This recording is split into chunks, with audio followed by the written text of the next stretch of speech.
Bem-vindos a todos mais uma vez. Vamos iniciar a nossa sessão de outubro do Seminário de História Religiosa. Como sabem, é dedicada à transição entre o antigo regime e o regime liberal, visto numa perspectiva, sobretudo, da Igreja, da instituição eclesiástica. E hoje o conferencista é o professor Adélio Fernando Abreu, que é conhecido de todos, e a quem desde já agradeço a disponibilidade, porque, enfim, o facto de fazer parte da organização não significa a obrigatoriedade de fazer uma conferência e, portanto, a sua disponibilidade é muito bem-vinda e nós, enfim, congratulamos-nos com isso. O professor Adélio Abreu, apesar de ser conhecido, lembraria ou relembraria apenas que é licenciado em Teologia e em o nome oficial História Eclesiástica e doutorado em História Eclesiástica também pela Universidade Gregoriana, e tem vindo a desenvolver já uma carreira, enfim, não direi muito longa, mas muito recheada, que é o mais importante em termos de qualidade, com estudos que remetem precisamente para esta área cronológica e para estas temáticas dentro deste período cronológico relacionados com a história da Igreja. A Igreja Portuguesa do século XIX, em particular, as suas relações com o novo regime que se vai implantando, a sua articulação com o novo regime e, dentro desses estudos, sobressai claramente os trabalhos em torno dessa personagem charneira, até quase do ponto de vista cronológico na viragem para o século XX, que é o cardeal Dom Américo. Por isso, digamos, com todos os que até hoje temos convidado, mas também com o professor Adélio, fica muito claro que um dos objetivos do seminário é tentarmos, digamos, trazer especialistas nestas matérias que possam falar diretamente das respectivas investigações. Creio que é um valor acrescido e hoje também não fugimos à regra e, portanto, o professor Adélio falar-nos-á, e o título é, como todos já certamente se deram conta, o controle político das nomeações episcopais oitocentistas, a nomeação episcopal e cardinalícia do cardeal Dom Américo, bispo do Porto. Mais uma vez, em torno desta figura charneira, certamente que teremos elementos para voltarmos a refletir sobre este período de transição, por vezes muito convulsa, da sociedade antigo regime para o Portugal contemporâneo. Professor Adélio, muito obrigado, tem a palavra e seguiremos, digamos, o modelo habitual. Primeiro uma exposição e seguir-se-á depois um tempo de debate. Professor Adélio, faça favor. Muito obrigado. Boa tarde para todos, agradeço a apresentação ao professor Luís Carlos Amaral, agradeço o interesse de todos os presentes e procurarei trazer-vos alguns elementos precisamente sobre este tema do controle político das nomeações episcopais oitocentistas, a partir do caso do cardeal Dom Américo, digamos, algo que vem já de uma investigação minha com algum tempo, mas que creio que cabe bem no contexto do nosso seminário. Elementos da nomeação episcopal, elementos da nomeação cardinalícia. Claro que a nomeação cardinalícia não é propriamente uma nomeação episcopal, mas aparece aqui porque, de facto, há um paralelo significativo nos avanços e recuos, nas negociações, relativamente tanto na nomeação episcopal, no caso, como na nomeação cardinalícia. Aliás, neste caso em concreto, vários elementos da nomeação episcopal são repescados no contexto da própria nomeação cardinalícia. Dito isto, já agora aproveito para partilhar aqui alguns slides que essencialmente contexto, preparei para acompanhar, para não terem que estar sempre a ver propriamente a minha figura a falar, assim pode ser que possa apresentar e ajude também um pouco a acompanhar, ajuda a acompanhar um pouco a exposição. Dizia. Pronto, situámos-nos evidentemente no contexto do liberalismo, do triunfo do liberalismo, particularmente do nosso segundo liberalismo, o liberalismo da década de 30, o liberalismo de 1834 em diante. Poderemos dizer que, digamos, no contexto do liberalismo português, não está em causa propriamente uma mudança muito significativa no sentido do estatuto do catolicismo em Portugal. De facto, tanto, digamos, tanto a Carta como a Constituição, ou tanto a Constituição como a Carta, afirmam o catolicismo num caso como religião da nação, noutro caso como religião do reino, e por isso, desse ponto de vista, há um papel para o catolicismo em Portugal. O regime liberal português adota o catolicismo, então, como dizia, e pressupõe-se assim um ajustamento da Igreja à nova realidade. Neste caso, convertendo os seus ministros em agentes de morigeração e estruturação social, comprometidos em várias atividades de caráter cívico, enquadrados no funcionalismo público, por isso num contexto de visão instrumental da Igreja, e por isso também num contexto de controle então das nomeações, como o próprio título da exposição nos apresenta. A propósito das nomeações, as tensões com a Santa Sé não tardam em acontecer e em se agudizarem. Basta pensar, desde logo, na própria sequência da não aceitação por Dom Pedro dos bispos apresentados por Dom Miguel, mas depois, ao longo do liberalismo, este problema virá muitas vezes a propósito praticamente de cada nomeação ou de muitas das nomeações. Depois do processo de reaproximação de finais da década de 30, depois daquele momento de tempíssimo, de interrupção das relações diplomáticas e tudo isso, as relações entre o Estado português e a Santa Sé reatam-se a partir de 1841, seguindo-se a regularização da hierarquia episcopal. E a partir dali, de facto, dar-se-á a regularização com a nomeação e a confirmação romana de muitos bispos.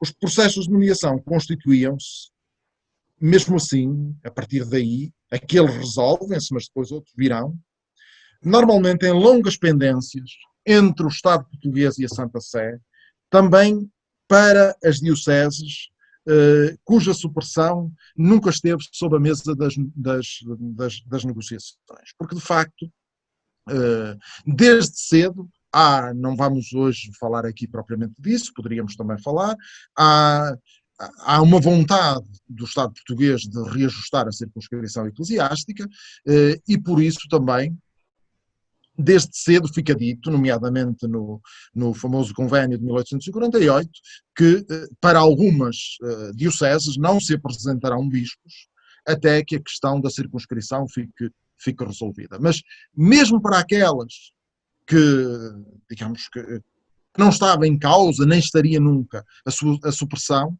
as tensões aparecerão significativamente.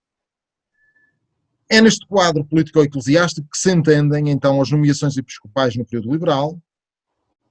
É certo que o controle político das nomeações vinha já desde há muito tempo, no sentido da nomeação ou da apresentação dos bispos, por isso vem, evidentemente, de trás, muito de trás, vem no contexto também depois do próprio antigo regime, mas, neste momento, o problema põe-se com particular acuidade, precisamente porque, digamos, os perfis que, digamos, que o Estado português entendia conveniente e os perfis que Roma entendia como convenientes chocavam, eram diferentes e por isso propiciavam choques muito, muito significativos. O decreto da Regência Liberal de 5 de agosto de 1833 refere expressamente que só o governo pode nomear e apresentar os arcebispos, bispos, dignidades, priorados mores, canonicatos, paróquias, benefícios e quaisquer outros empregos eclesiásticos.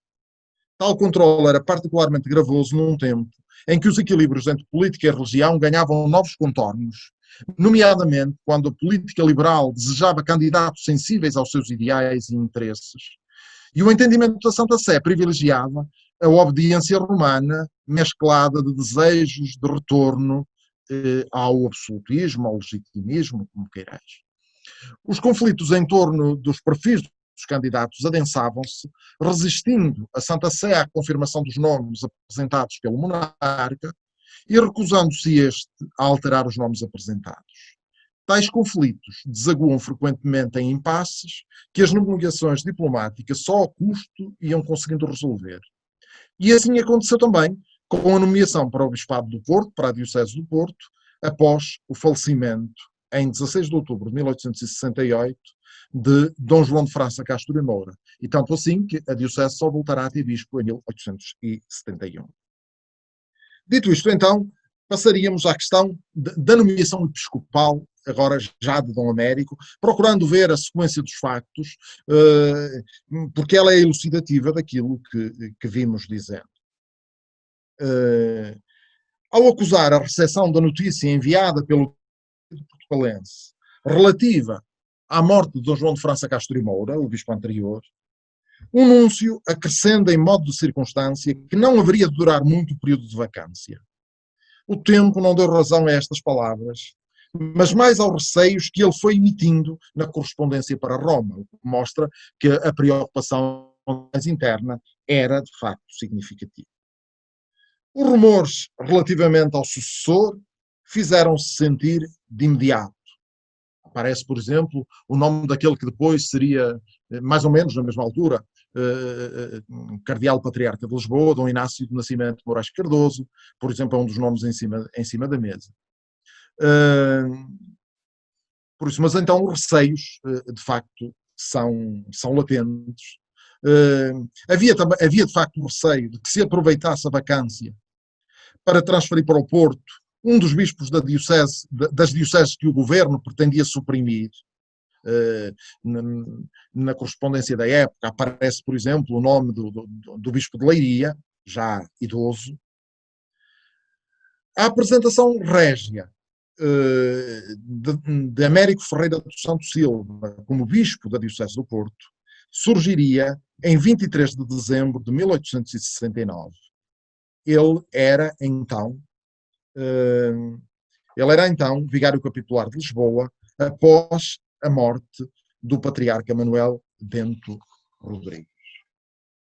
Creio que, apesar de tudo, valerá a pena dizer alguma coisa precisamente sobre esta figura. Quem é este Américo Ferreira do Santo Silva?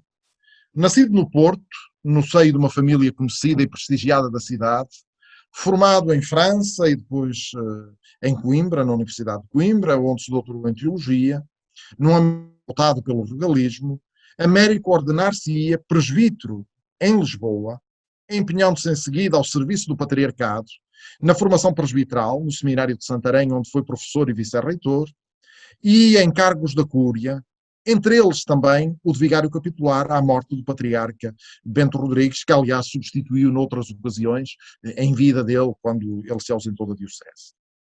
A abrir este desempenho pastoral de vigário capitular, expressaria, e isto vai ser importante para a sequência dos acontecimentos, a sua sintonia com a feição regalista do liberalismo português, reconhecendo ao Estado o direito de nomeação para todos os benefícios, unindo a imprensa católica num combate cerrado contra ele, ritmado pelas acusações de sedução ao governo para uma nomeação episcopal, digamos, pensando-se que com isso quereria, de facto, conseguir a nomeação episcopal.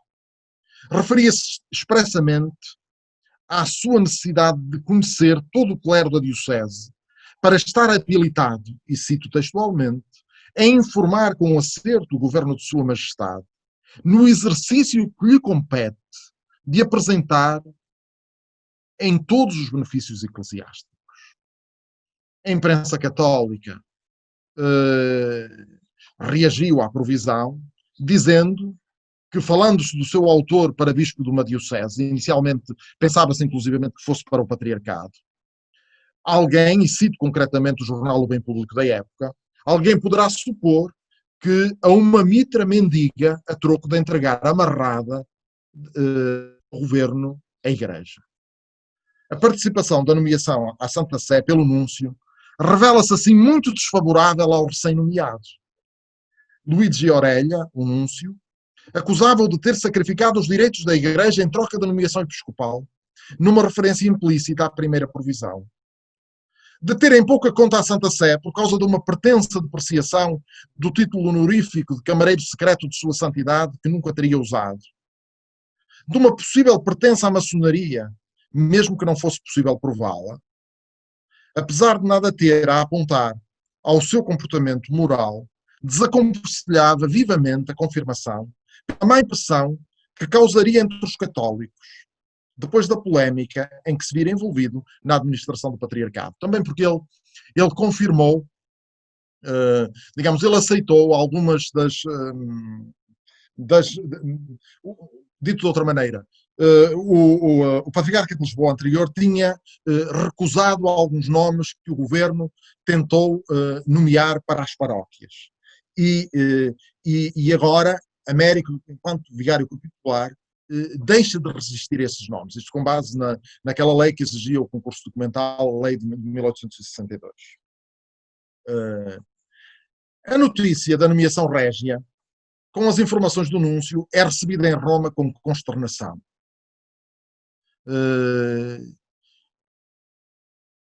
A Santa Sé já conhecia o conteúdo da provisão de que vos falei, com que iniciar as funções de vigário capitular, enviada pelo núncio numa carta de 27 de outubro, em que acrescentava: já sabia que ele professava ideias favoráveis ao regalismo, mas não podia supor que tivesse coragem de as declarar assim de modo aberto.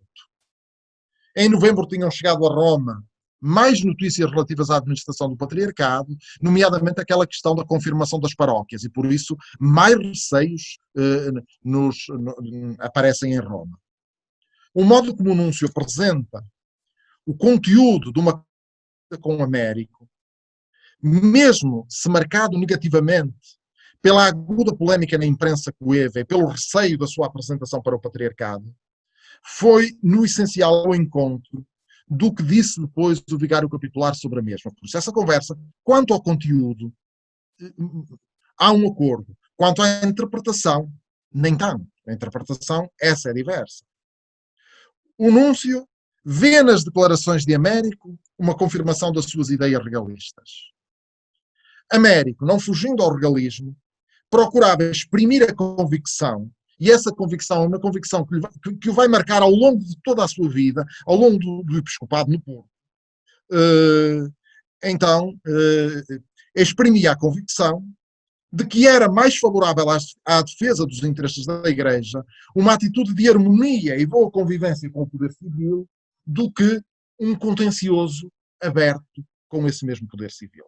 E por isso ele será sempre favorável a um ajustamento. Claro que ele, é verdade que no patriarcado ele tem termos muito, digamos, são termos muito equívocos, o daquela provisão. Mas depois, ao longo da sua vida, ele, atenuando o seu regalismo, como veremos, mas será sempre partidário desta conciliação. As demoras na realização do processo de habilitações indiciavam problemas quanto ao nome, porque o governo vai instando concretamente com o núncio para que a confirmação se dê. Entretanto, a queda do governo do Loulé em maio de 1870, devido a um golpe militar liderado pelo Duque de Saldanha, alimenta de início motivos de face. Mas isso não vem a acontecer.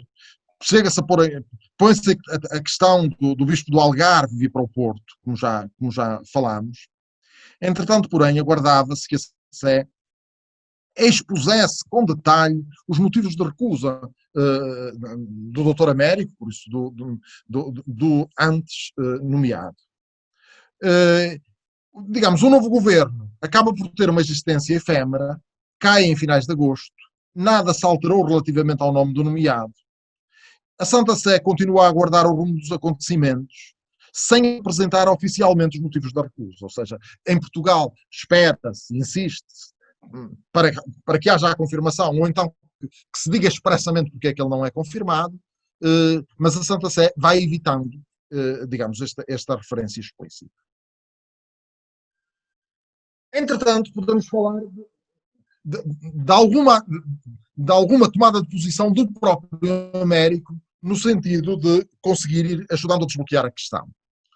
Em agosto, o bispo de Cabo Verde entretanto apresentado para a Diocese de Bragança, Dom José Alves Feijó, intervém junto do núncio em favor das confirmações, quer de Américo, para Porto, quer de Manuel Bastos Espina, para Coimbra.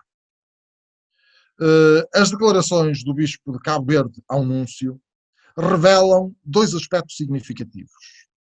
O papel das informações do núncio no prolongado silêncio da Santa Sé sobre a questão e o eventual arrependimento de Américo relativamente àquilo que tinha a tomada de posição, à tal provisão e comportamento no contexto da administração da Diocese de Lisboa. Interessa-nos aqui, provavelmente, mais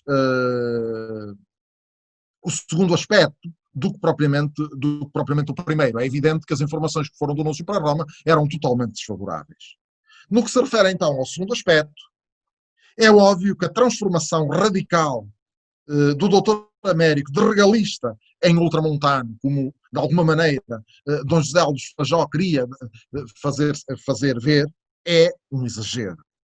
Denotava, porém, uma mudança na sua atitude, fazendo supor que também ele estaria disposto a contribuir para a solução do impasse, explicando à Anunciatura e à Santa Sé o seu comportamento anterior.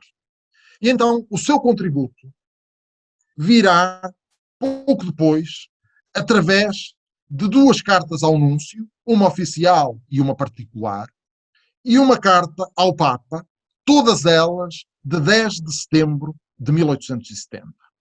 A particular ao núncio é pouco relevante. Na carta oficial, opta por um esclarecimento das questões concretas que obstavam à sua confirmação. Na carta podem-se distinguir essencialmente três momentos: uma manifestação genérica de submissão, fidelidade e obediência ao Papa, o esclarecimento do inciso polémico da primeira provisão e a explicação da controvérsia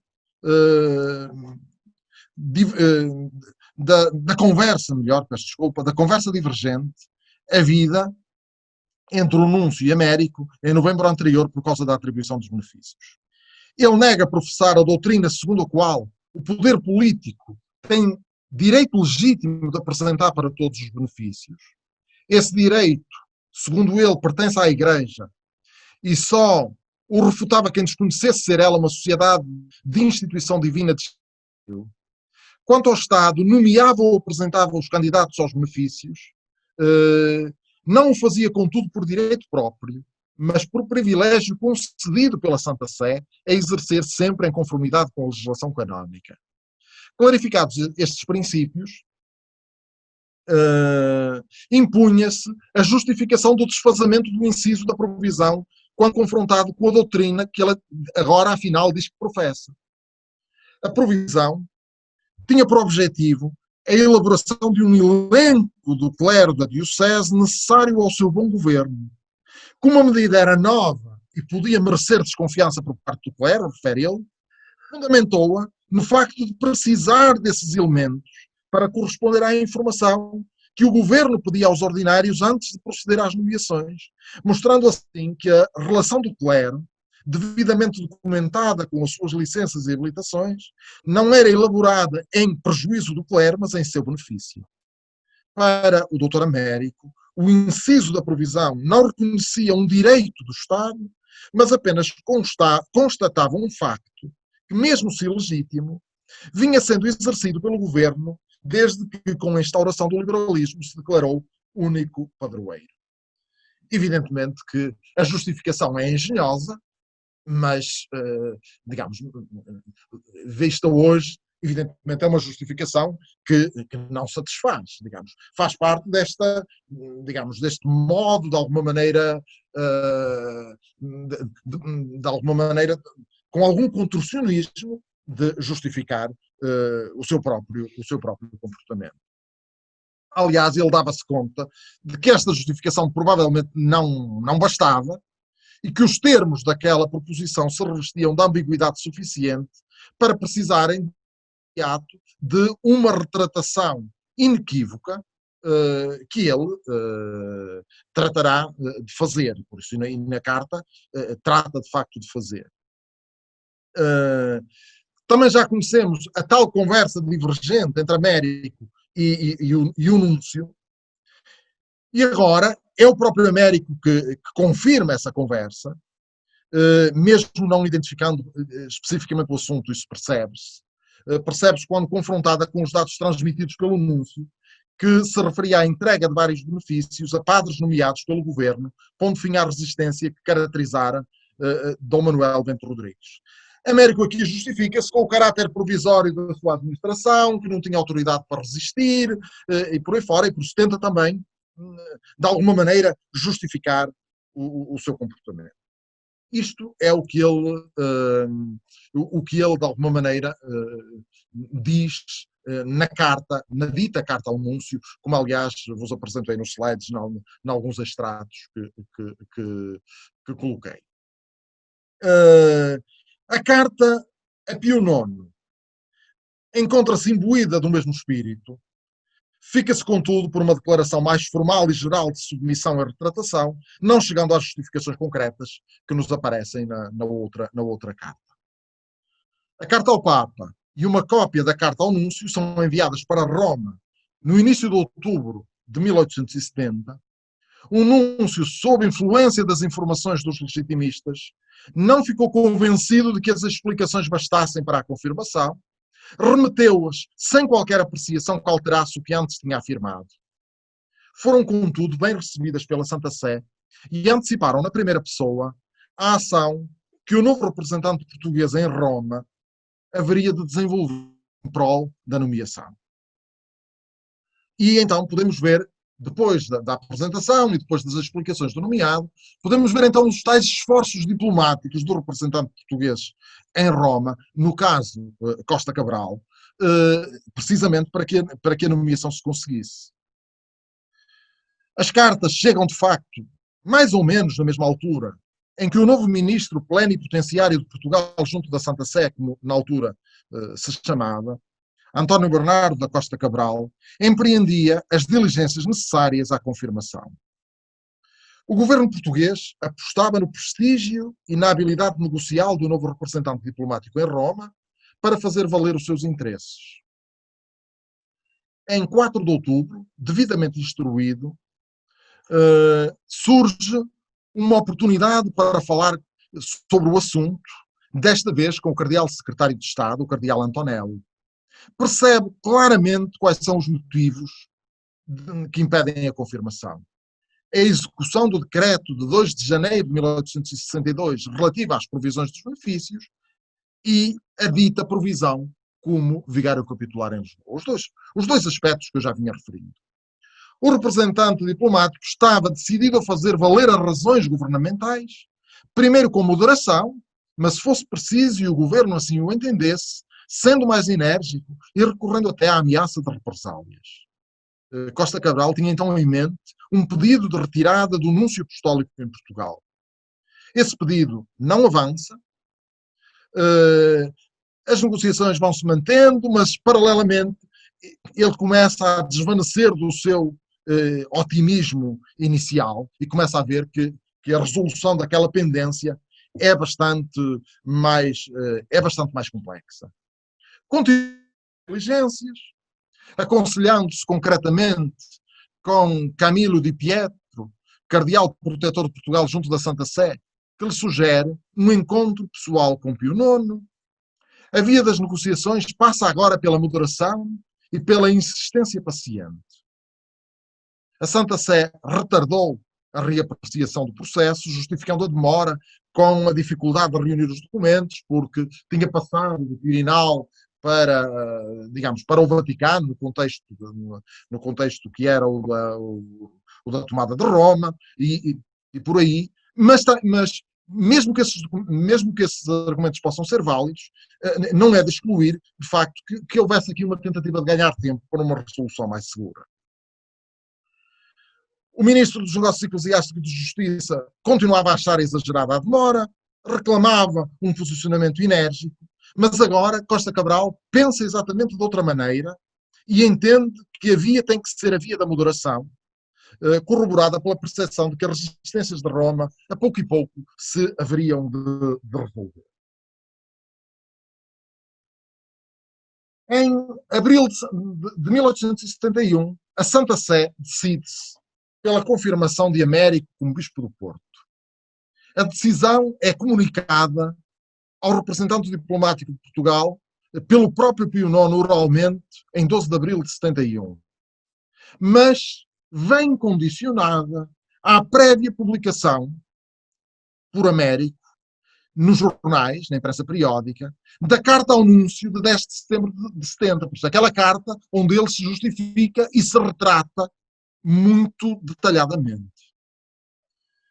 Américo não aceita a condição imposta, não porque não perfilhasse, segundo ele, o conteúdo da carta escrita, mas porque achava que a publicação da mesma podia desencadear uma investida da imprensa liberal, colocando-o numa posição difícil diante do governo quando assumisse o cuidado pastoral da diocese. Dirige então nova carta a Pio IX. Nela evocava a doutrina recentemente apresentada na carta pastoral de 3 de abril sobre o domingo, em que declarava a independência da Igreja relativamente à sociedade civil e designava como privilégios os direitos próprios da Igreja concedidos ao Estado. Há uma preocupação neste tipo de documentos do seu magistério de ir, de alguma maneira, retocando o seu próprio posicionamento. Em declarações ao núncio, ele vai ainda mais longe. Caso a Santa Sé achasse que a pastoral e a carta não lhe davam segurança para a confirmação, ou seja, que não bastava aquilo e era preciso a publicação, ele estava disposto a provar a sinceridade das suas declarações, renunciando primeiramente à diocese e publicando a carta de seguida. Comentando a decisão, Luigi Orelha, insuspeito, porque foi sempre adverso ao nome de Américo e à sua confirmação, deixa perceber que, em parte, concordava com as razões invocadas por ele. No aduzido temor há certamente exagero, mas Vossa Excelência Reverendíssima, conhecendo as circunstâncias deste país, julgará se o mesmo é de todo infundado. Américo soubera, de facto, expressar a sua fidelidade à Santa Sé, de modo a ser confirmado sem ter necessidade de publicar a carta. A pastoral sobre o domingo, a segunda carta a Pio IX, e, sobretudo, a manifestação de que não estava disposto a sacrificar o bom desempenho como pastor diocesano para alcançar o episcopado, foram muito bem recebidas em Roma, mesmo que a nós hoje nos possa parecer, de facto, fruto do próprio jogo das negociações. Ajudaram a desvanecer as últimas resistências e a atenuar a interpretação dos primeiros atos do governo pastoral do vigário capitular como cedência ao governo motivada pela ambição episcopal. De imediato são dadas ordens à Nunciatura para que avance o processo e a exigência de publicação da carta é substituída por um apelo ao nomeado para que esclarecesse publicamente os pontos controversos na primeira pastoral aos fiéis da nova diocese. Américo aí não sente nenhuma dificuldade em corresponder. A confirmação, então, dá-se a 26 de junho de 71.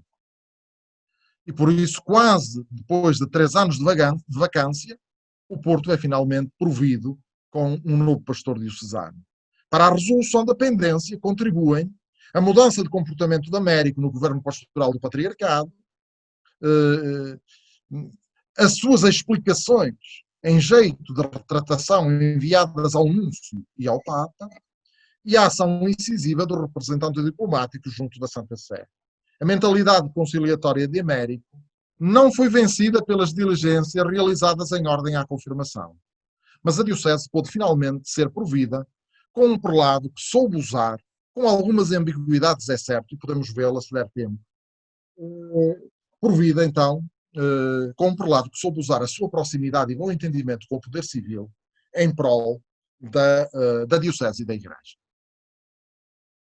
Ainda no quadro do episcopado, podemos evidentemente falar da ordenação episcopal e da entrada na diocese, ainda que aqui não, de facto, não há muito a aduzir. Ele foi ordenado em setembro na Sé Patriarcal de Lisboa, ordenado pelo patriarca Dom Inácio de Nascimento Moraes Cardoso. Podemos dizer que ele depois, no tal primeiro documento procura corresponder àquilo que lhe é pedido.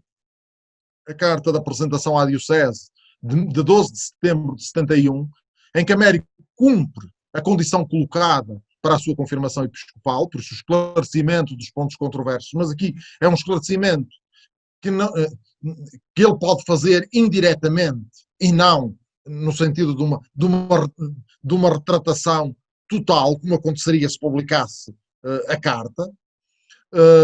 E pronto, a pastoral fala do itinerário da sua vida até o episcopado, evocando o seu serviço e a sua obediência à Igreja e ao Papa. Saúda o Romano Pontífice, expressando-lhe a docilidade e confiança, peço desculpa, expressando-lhe a gratidão por o ter chamado ao episcopado e protestando-lhe a adesão firme. Saúda os fiéis da Diocese do Porto e reconhece ao Patriarcado de Lisboa e manifesta reconhecimento ao Patriarcado de Lisboa pelo tempo que o servira como presbítero e depois mesmo também como vigário capitular. Mas é sobretudo nas duas primeiras partes em que ele de alguma maneira exprime a sua veneração pela Santa Sé. Depois, a 20 de setembro de 1871, dá-se a entrada solene na Diocese do Porto. Ele já tinha entrado, digamos, não solenemente, por isso, mesmo por intermédio por procuração, isso, mas depois entrou a entrada solene, concretamente, a 20 de setembro de 1871, com a celebração de um Te Deum na Sé. Vale a pena dizer alguma coisa, e é aqui neste pequeno apartado de um episcopado sob contestação, porque mostra-nos um pouquinho como é que o seu episcopado vai decorrer a seguir, e isso é importante para entendermos depois as questões que se colocam quando da nomeação cardinalícia. O período compreendido entre o início do Ministério Episcopal de Américo no Porto e a elevação ao cardinalato em 1879, é assinalado por diversas vicissitudes políticas e religiosas, quer nos limites mais estritos da cidade e da diocese, quer nos limites mais largos do país. Foi no início desta fase que se desenvolveu significativamente o movimento católico portuense, com a atividade da Associação Católica, a realização do primeiro Congresso Católico do Porto, a fundação do jornal católico A Palavra. Por isso, diam-se as tensões entre o catolicismo portuense, congregado em torno da associação, e o liberalismo mais radical, reunido nomeadamente em torno do jornal Diário da Tarde e dos mítings anticlericais no Salão da Porta do Sol. Nesta ambiência, Américo advogou a causa da Igreja, juntou-se à Associação Católica nas celebrações de aniversário da coroação de Pio IX, mesmo se tal lhe valeu reiteradas vezes as vaias dos anticlericais. E isto causará oportunidade para imensas tensões, mas em que Américo, um liberal convicto, e era impossível dizer que ele era, pelo seu passado, que ele é um ultramontano, que ele é, digamos, muito menos que ele é legitimista, por aí fora. Então, ele, no fundo, serve-se disso para fazer convergir sobre si as acusações e o combate fortíssimo de que era objeto, naquele momento, o movimento católico. E será um momento importantíssimo, certamente para o movimento católico portuense, porque conta com o apoio do seu bispo, mas importantíssimo para o próprio Américo, ao meu ver. Porque Américo, entretanto, vai ficar claramente marcado pelo ideário do próprio movimento católico. E, nesse sentido, digamos, por uma atenuar-se-á, podíamos assim dizer, o seu regalismo anterior.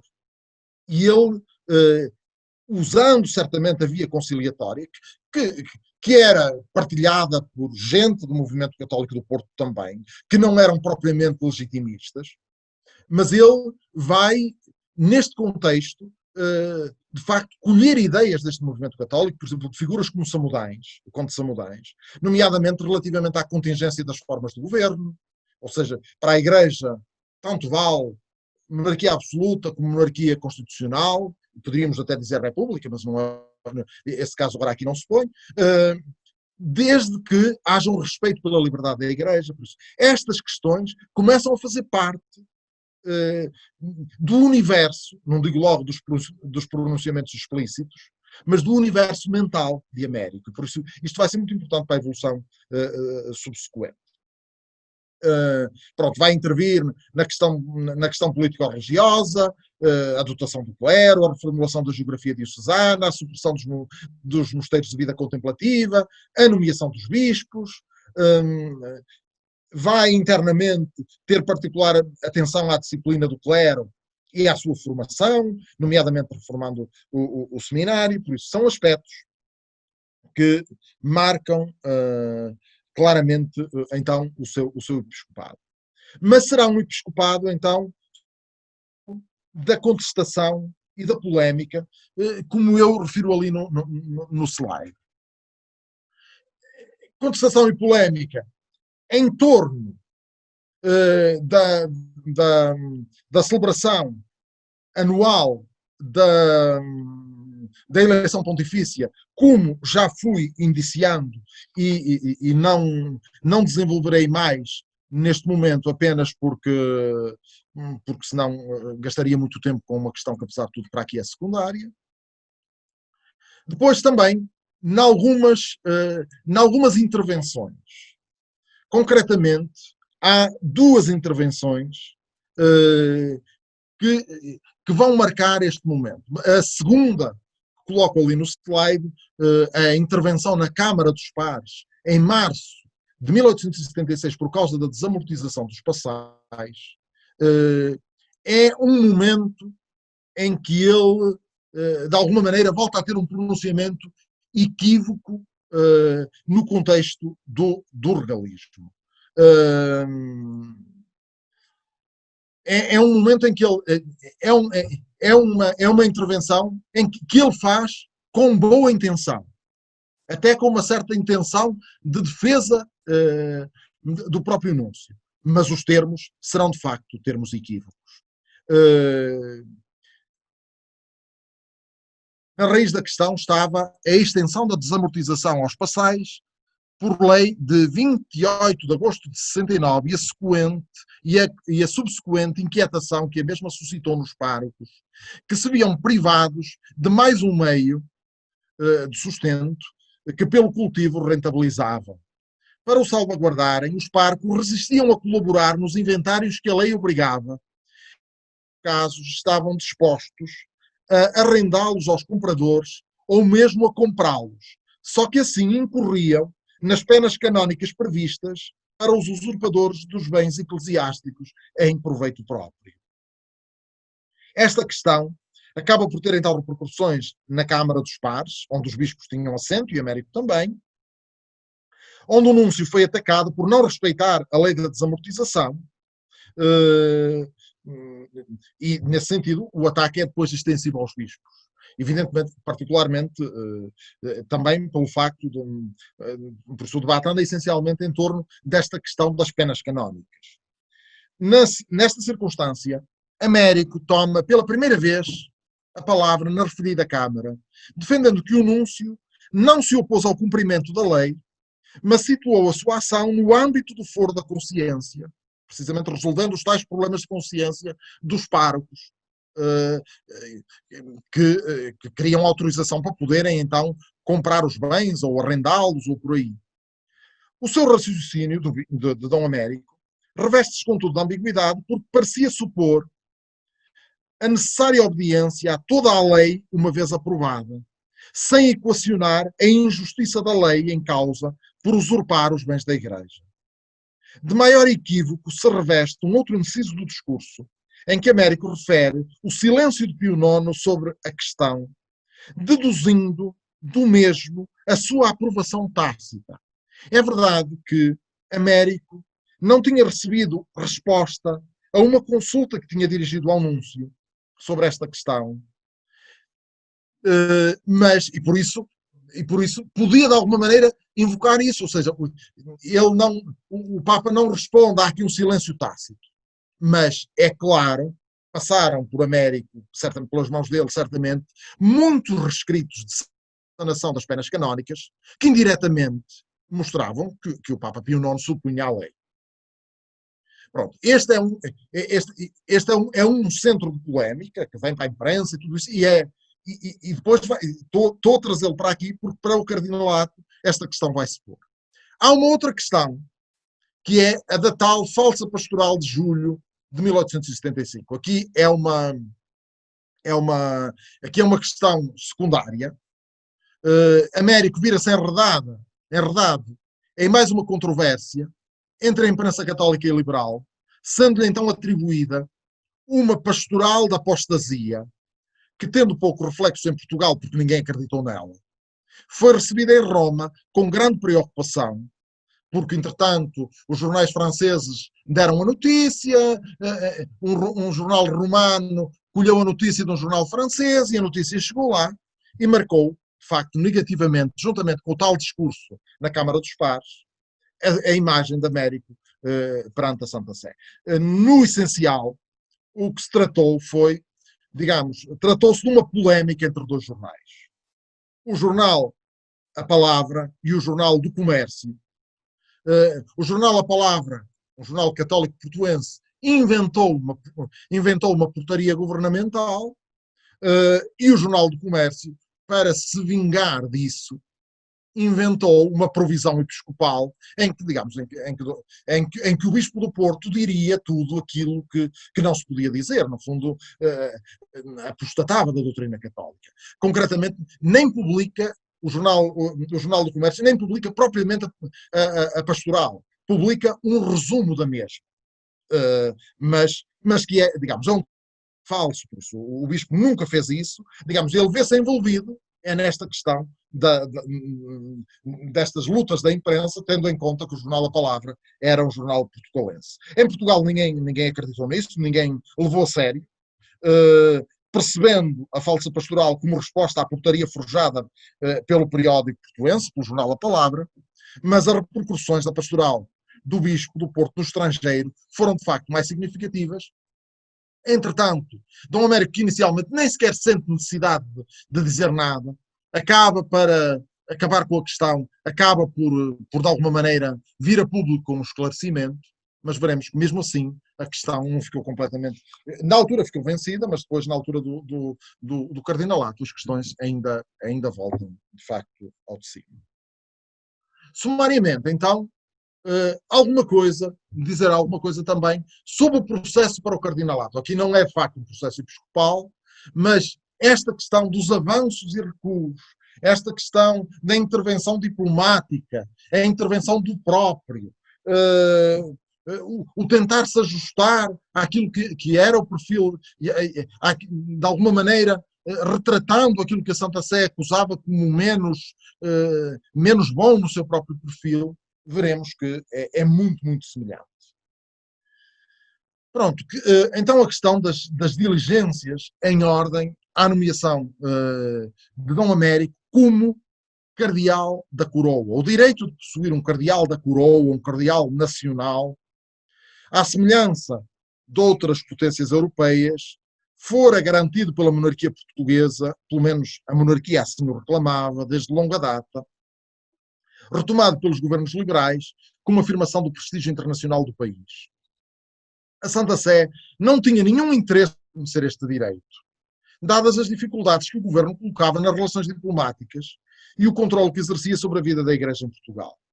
Só que, já durante o período liberal, tinha sido concedido um cardeal por solicitação da Rainha Dona Maria, concretamente o arcebispo de Braga, Dom Pedro Paulo de Figueiredo da Cunha e Melo, criado cardeal em 30 de setembro de 1850, e em termos claramente de uma nomeação régia que a Santa Sé confirmou. Após a morte dele, a prerrogativa, ele morreu em 1855, a prerrogativa régia do tal cardeal nacional não volta a ser invocada, nem o lugar ocupado, até se pôr a questão agora com Dom Américo. Em 1870, são feitas diligências pelo governo do Marquês de Ávila e Bolama para a nomeação do novo cardeal nacional. A posterior resposta do cardeal Simeone, na altura cardeal secretário de Estado, ao conde de Tomar, por isso ainda representante diplomático em Santa Sé, junto da Santa Sé, Portugal junto à Santa Sé, não é animadora. O Papa não encontra motivos para a nomeação. Portugal era um país pequeno, o Papa não via entre os bispos portugueses nenhum que merecesse a púrpura, Portugal tinha-se mostrado pouco afeiçoado à Santa Sé, da auscultação ficava, contudo, e sobretudo, o conceito negativo em que eram tidos pela Santa Sé e o governo os bispos portugueses no seu conjunto, os quais não são considerados como soldados valerosos que possam combater para a defesa dos chamados direitos da Santa Sé. Aparece-nos isto numa carta, precisamente, do representante diplomático de Portugal junto à Santa Sé, ao Marquês de Ávila Golada. Em dezembro de 77, por ocasião da elevação da delegação de Portugal junto à Santa Sé à embaixada propriamente dita, e a partir daqui, então, quando de Tomar passa a ser expressamente embaixador, o rei português, Dom Luís, avança com a nomeação de Américo para cardeal nacional. Naquela circunstância, dirige a Pio IX uma carta particular autógrafa, em italiano, pedindo a púrpura cardinalícia para o Bispo do Porto e a carta oficial de nomeação do mesmo em português, na forma do estilo usado em 1850. E eu creio que coloquei ali no slide exatamente. Pronto, reparai os termos. Em satisfação da justiça que me assiste e da graça de vossa santidade, no meio, eu, rei, para cardeal nacional, Adão Américo, bispo da Santa Igreja Catedral do Porto. Na altura da entrega das cartas, Pio IX, já debilitado, deu uma resposta vaga ao embaixador português. Entretanto, são pedidas informações precisas sobre o bispo do Porto. Entretanto, depois morre Pio IX. Dom Luís aproveita a eleição de Leão XIII para lhe dirigir uma carta particular autógrafo, felicitando-o, mas ao mesmo tempo, pela nomeação, mas ao mesmo tempo pedindo que confirmasse o Bispo do Porto como cardeal. Como suspeitava o embaixador, as dificuldades não residiam propriamente na concessão de um cardeal a Portugal, mas no nome apresentado pelo rei. Por ocasião da eleição de Leão XIII, Américo escreve-lhe uma carta de felicitações, solidarizando-se com a situação em que se encontrava. Temos que dizer que não penso expressamente que, pelo menos não encontrei indícios, é melhor dizer assim, nesta carta e na documentação paralela, tenha sido motivada propriamente pela expectativa do cardinalato, a não ser a ocasião em que ela aparece. Mas o que é certo é que ela se encontra arquivada em Roma com a documentação da Congregação dos Negócios Eclesiásticos Extraordinários relativa ao cardinalato. Por isso, mesmo que não tenha sido com essa intenção, ela depois acaba por ser interpretada e relida neste quadro. Pronto. Entretanto, aparecem, evidentemente, os obstáculos à nomeação. Chegam a Roma as informações pedidas ao núncio, contrárias à afirmação de Américo, acompanhadas de alguns testemunhos globalmente negativos. O Bispo do Porto era definido como uma pessoa de bons modos no trato, de conversa fácil e variada, um estilo de vida palaciano, mas de saber pouco profundo, e este saber pouco profundo, no essencial, o que se pretende dizer é que ele é regalista. Por isso, é o que está subjacente a isso. Era-lhe reconhecida alguma devoção e piedade, nomeadamente algum cuidado, nomeadamente com o clero, sabia-se quem era o seu confessor, era conhecido o seu cuidado na escolha dos professores e prefeitos do seminário, assim como dos parcos encomendados. Esses eram verdadeiramente aqueles que ele podia escolher. Falava-se de uma vida muito disciplinada, nem por isso muito religiosa, promovida no seminário. Américo era ainda desmerecido, e agora, ou seja, até aqui os aspectos são substancialmente positivos, ainda que com algum senão, mas depois começam a aparecer outros elementos. Ele era desmerecido por não pronunciar uma palavra que combatesse o desenvolvimento do protestantismo na cidade e arredores. Era acusado de algumas declarações julgadas menos convenientes sobre o protestantismo quinhentista, pois lá atrás, e sobre a sociedade do século XIX, numa pretensa comparação que teria feito num discurso na abertura do ano letivo, no seminário, em 1873-74. Tenho que, convém dizer, evidentemente, que preocupações com o protestantismo na cidade havia razões para haver, porque de facto emergia. As declarações, problemas nas declarações de Américo, propriamente dito, no tal discurso no seminário, aí temos que dizer que a interpretação do núncio é absolutamente tendenciosa, parcial, selecionando extratos e retirando-os completamente do contexto. A seleção das proposições foi feita criteriosamente, de modo a constituí-las obstáculo ao cardinalato. Da leitura completa do discurso, percebe-se que porque para Roma vão os brami de um discurso de Monsenhor Vescovo de Porto, é a seleção dos extratos por parte do núncio, são uma construção do núncio sem atender à intenção global do autor, nem ao sentido das próprias proposições, isoladas do seu contexto próximo ou truncadas em algumas das suas partes. Américo não fez nenhuma apologia do protestantismo, em contraposição com a decadência do catolicismo, como pretensamente o núncio queria ver. Reconheceu que a situação do catolicismo quinhentista favoreceu o desenvolvimento da reforma protestante, para depois, sobretudo, enaltecer a reforma tridentina.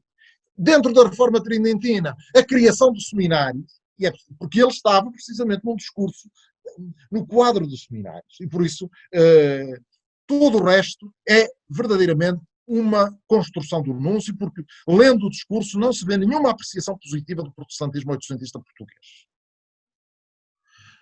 As acusações mais sérias vinham dos princípios políticos e da afeição ao pontífice. Eram vários os elementos comprovativos do regalismo do prelado. A sua provisão como vigário capitulado do patriarcado, lá vem ela outra vez. A sua não oposição aos inventários na questão dos passais, por isso o discurso, a intervenção das câmaras na Câmara dos Pares em 1876. Um inciso colocado na provisão alusiva à eleição de Leão XIII, sob o poder temporal do Papa, onde o núncio também via algum tipo de problema. Agora, o trecho, nomeadamente deste inciso, porque o resto já fomos falando, o trecho não defende a abolição do poder temporal do Papa, apenas deixa entender o que muitos pressentiam, que não parecia possível a sua restauração nos moldes anteriores, não fazendo ele, o poder temporal, parte da essência da missão pontifícia. Mas isto, de facto, naquele contexto, soa mal aos ouvidos do núncio. As desconfianças que rodeavam o bispo do Porto, o caráter recente destas declarações e o facto da questão romana estar ainda longe do seu termo, ajudam a compreender a incomodidade causada pelas palavras de Américo. Em contrapartida, põe-se a questão de o confirmar ou não, e caso a Santa Sé julgasse conveniente conceder um cardeal a Portugal, a opinião do núncio é que não fosse Américo, mas fosse uma outra figura, convergindo ele para Dom Aires de Ornelas e Vasconcelos, bispo de Goa, mesmo que para tal tivesse de ser transferido para o continente, e aí ele sugeria a Arquidiocese de Évora. Apresentava também uma via para a recusa do bispo do Porto, depois acolhida pela Santa Sé, que evitasse o melindre de ter de invocar a sua indignidade, e se concretizava no facto de, nos tempos recentes, o Papa só ter chamado ao cardinalato arcebispos, com a exceção de alguns bispos italianos. E por isso ele achava que por essa via formal se resolvia a questão sem, digamos, sem explicitamente a Santa Sé pôr em causa a figura do bispo do Porto. Mas então, a conceder-se um cardeal que não fosse o do Porto. Ora bem, como é que Leão XIII vai reagir a esta questão?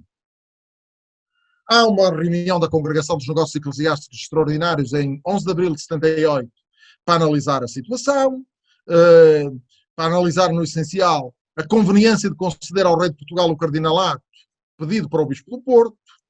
Se no caso da resposta ser afirmativa, a concessão devia ser feita sem qualquer observação relativa aos pretensos direitos da coroa portuguesa. No fundo é aquela fórmula dos anos 50, ou lá, a fórmula do cardeal anterior podia ser usada, aceitar-se aquela, o rei nomeia, e a terceira, se no caso da resposta ser negativa,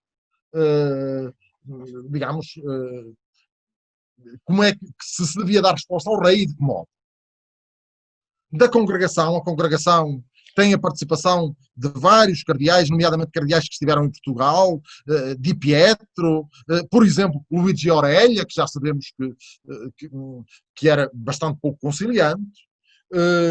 Daqui resulta a decisão, estabelecida, portanto, a ideia de não aceitar a nomeação régia e de formular uma resposta motivada àquele monarca. Assim termina a discussão, diz o documento, por isso diz a ata. Ou seja, não aceitar e explicar claramente a razão.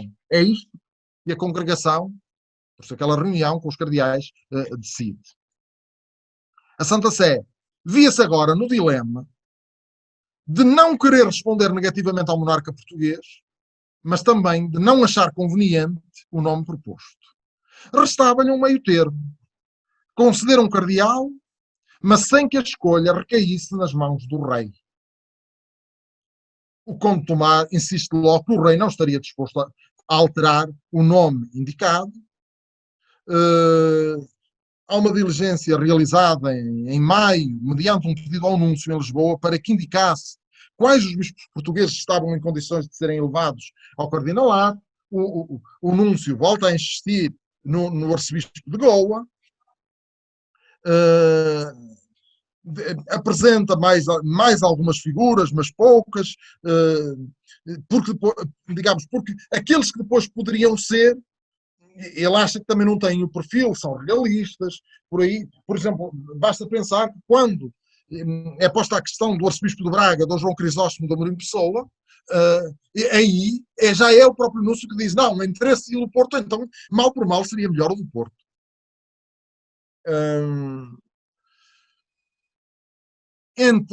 Pronto. No essencial, então,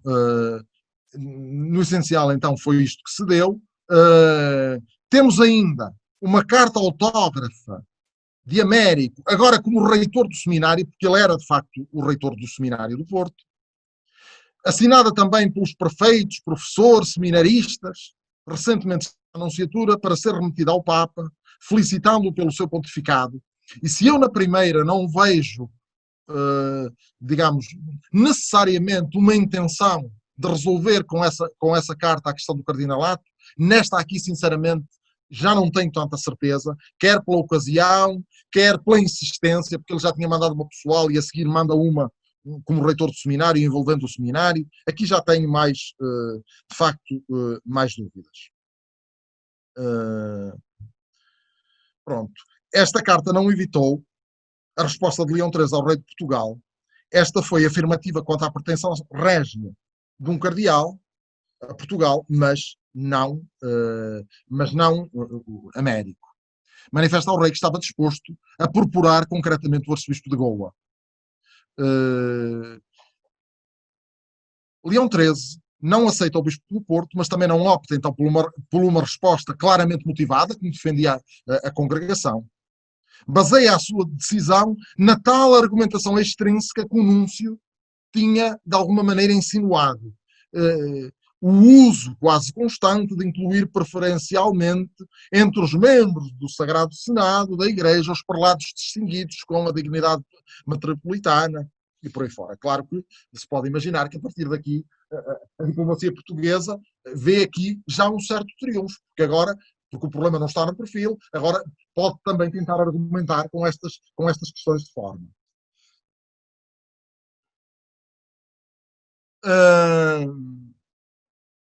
O governo regenerador no poder desde janeiro não aceita a decisão papal por não respeitar a prerrogativa da nomeação da coroa, ou seja, indicar quem é que deve ser nomeado, não respeita que seja a coroa verdadeiramente a nomear. Ao argumento do regalismo do Bispo do Porto, junta-se agora a questão de não ser arcebispo. Para o governo, este argumento não era mais um expediente, e de facto era.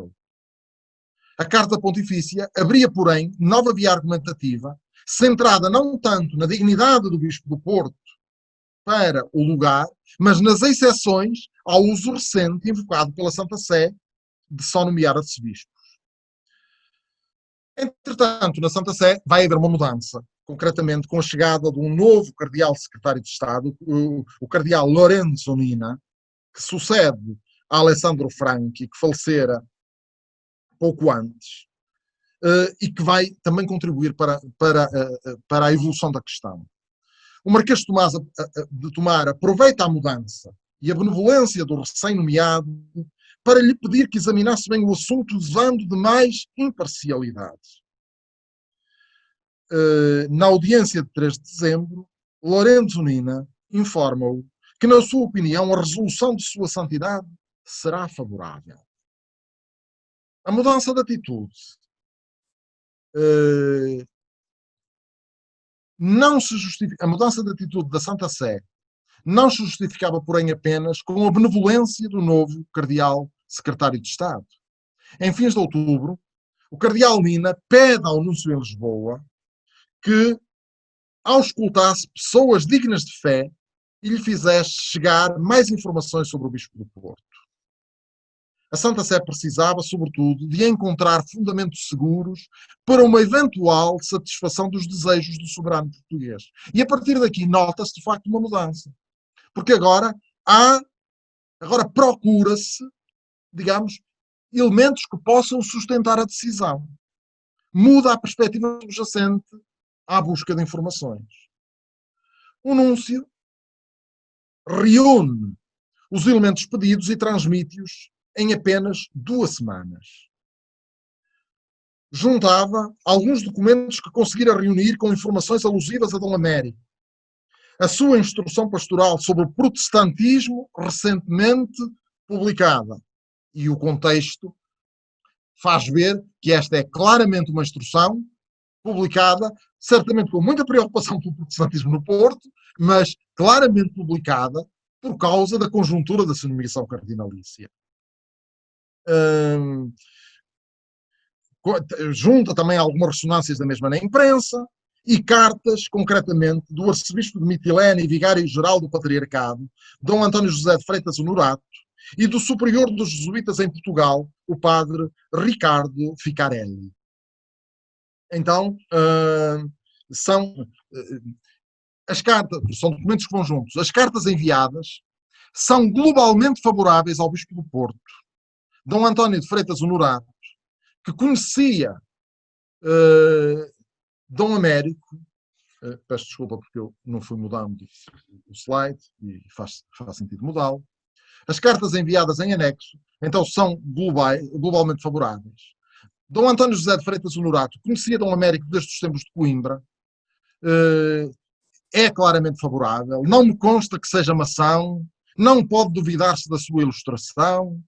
Certos documentos seus, saídos de sua mão e por eles assinados, dão-lhe muita honra, concretamente estes documentos mais recentes, provavelmente a dita pastoral sobre o protestantismo. O superior dos jesuítas, de forma mais comedida, também não se opunha propriamente à nomeação. Ao patriarca Dom Inácio do Nascimento Moraes Cardoso, em carta que, tendo chegado uns dias depois, já não foi enviada para Roma, as outras já tinham ido, mostra-se, contudo, contrário à nomeação e à confirmação. Mas eu, tanto quanto percebo, a informação não chegou sequer já a ir para Roma. É interessante que ele mostra também na carta dele algum desconforto, sobretudo pela importância que a família real lhe dera, dá até uma certa ideia de uma certa dor de cotovelo lendo o texto. Na base dos pareceres desfavoráveis, recolhidos então pelo anúncio, dos pareceres favoráveis agora, estavam os recentes escritos do Bispo do Porto considerados muito ortodoxos. Os consultados referiam-se certamente às felicitações enviadas por Dom Américo a Leão XIII como reitor do seminário e à instrução pastoral sobre o protestantismo. Não vou entrar aqui no conteúdo desta instrução, mas diria o seguinte: trata-se do documento mais longo e mais doutrinal saído da pena do bispo. Num tom apologético, denunciou os erros do protestantismo que se expandiam no Porto e em Vila Nova de Gaia, e alertava os parcos e fiéis para que não fossem seduzidos.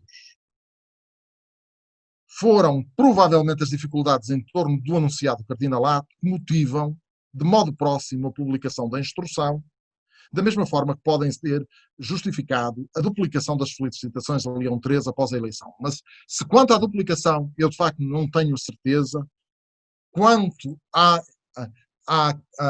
instrução pastoral, eu também, é assim, não tenho nenhum documento explicitamente que o diga, mas estou profundamente convencido que o contexto é este e o documento, longuíssimo, muito estruturado, é claramente um documento para tentar derrubar os obstáculos à nomeação cardinalícia. O documento foi muito bem recebido pelos católicos, como mostram as várias cartas, as tais ditas cartas que foram para Roma, também a imprensa periódica, quer legitimista, quer constitucional, deixa ver que o documento é bem recebido, claro que em alguns casos com mais reserva, noutros menos.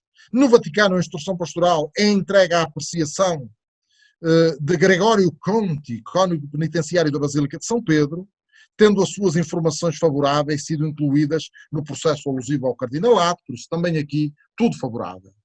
A Santa Sé podia, afinal, avançar nas diligências necessárias para outra resolução, sujeitando-as a nova avaliação da Congregação para os Negócios Eclesiásticos Extraordinários. Peço desculpa porque eu não fui avançando. Então, agora, concretamente, passamos à questão da nomeação cardinalícia para tentarmos também ir concluindo, porque a hora já vai adiantada. Os novos elementos proporcionados pelo Bispo do Porto e os testemunhos reunidos indiciavam uma decisão mais consentânea com os desejos do rei de Portugal. Antes, porém, foram submetidos à análise da Congregação para os Negócios Eclesiásticos Extraordinários de 5 de janeiro de 1879. Curioso é que agora aqui nota-se a mesma oposição. Globalmente oposição, mas particularmente não há concordância. E então, não havendo concordância, são apresentados os pareceres individuais e por isso não há uma decisão formal da congregação, que era como recordo, uma decisão negativa. Agora, isso não acontece, há discordância e então, pura e simplesmente, entregam-se os pareceres individuais dos cardeais.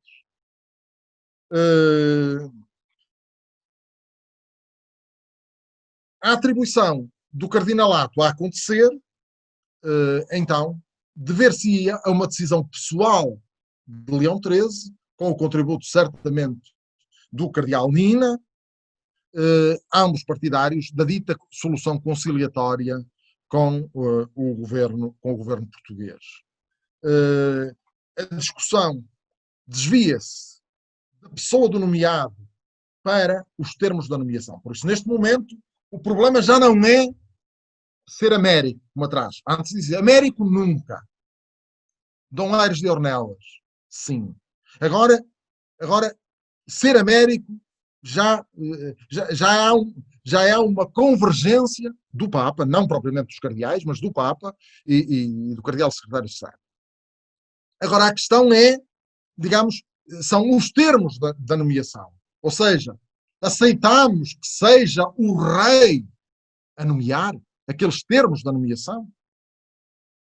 E há ali um debate para trás, se sim, se não. Evidentemente o ideal era não aceitar, porque isso cria precedentes. Mas o problema é que, como já havia um precedente, a Santa Sé acaba por ceder.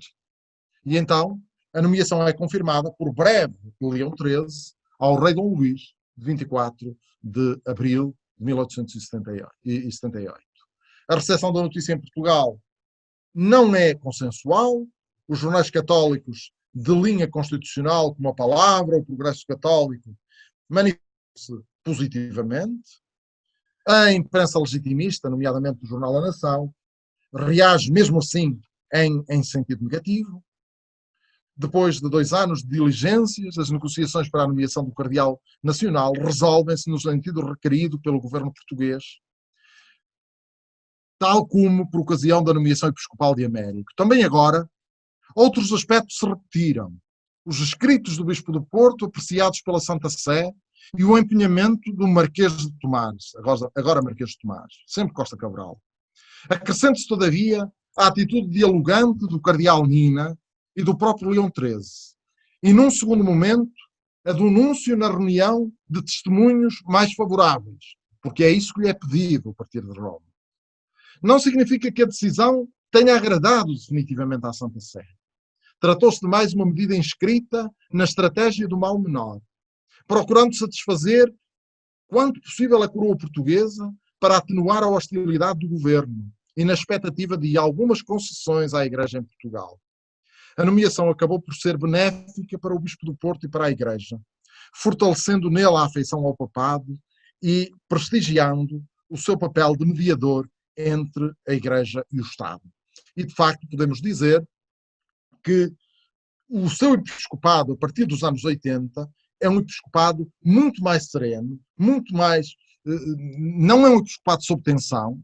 Inclusivamente há uma convergência da Santa Sé e do próprio governo para o transferir para Lisboa. E ele só não é patriarca de Lisboa na sucessão de Dom Inácio Moraes Cardoso porque não quis, invocando sobretudo razões de saúde, ainda que eu acho que também tinha a ver com o processo, nomeadamente da construção do Seminário dos Carvalhos, que ele tinha em projeto, já em curso.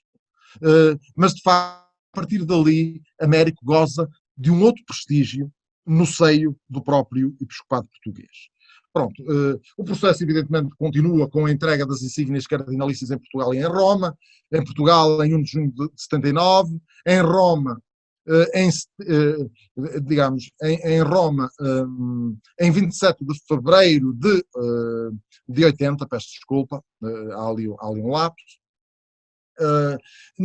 Sobre isso ainda haveria muito a dizer, sobretudo este atraso, que ele invoca motivos de saúde para não ir no primeiro consistório para que é chamado, e soam logo em Roma receios de que afinal ele agora que se via nomeado já não estivesse na disposição de, mas não tinha nada a ver com isso, tinha mesmo a ver com razões de saúde, e tanto que ele depois a seguir foi. Por isso creio que esses detalhes para a nossa apresentação não são tão relevantes.